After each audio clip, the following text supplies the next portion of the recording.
രാജ്യത്ത് കൊടും ചൂട് തുടരുന്നതിനിടെ അതീവ ജാഗ്രതാ നിർദ്ദേശം പുറപ്പെടുവിച്ച് അധികൃതർ.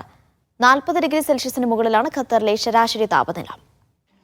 പൊള്ളുന്ന ചൂടിലൂടെയാണ് നിലവിൽ ഖത്തർ കടന്നുപോകുന്നത്.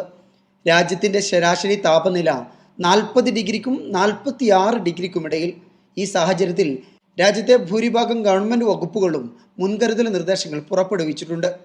അയഞ്ഞതും മൃദുനിറവുമുള്ള വസ്ത്രങ്ങൾ ധരിക്കുക, ആവശ്യത്തിന് വെള്ളം കുടിക്കുക, പുറത്തു പോകുമ്പോൾ ഓരോ 30 മിനിറ്റും വിശ്രമിക്കുക, കുട്ടികളെ വാഹനങ്ങളിൽ ഒറ്റയ്ക്കാക്കി പോകാതിരിക്കുക തുടങ്ങിയവയാണ് പ്രധാന നിർദ്ദേശങ്ങൾ.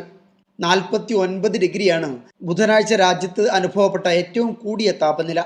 വരും ദിവസങ്ങളിൽ ചൂടിനൊപ്പം രാജ്യത്തിന്റെ ചില ഭാഗങ്ങളിൽ വടക്കു പടിഞ്ഞാറൻ കാറ്റിനും സാധ്യതയുണ്ടെന്ന് കാലാവസ്ഥാ നിരീക്ഷണ വകുപ്പ് അറിയിച്ചു.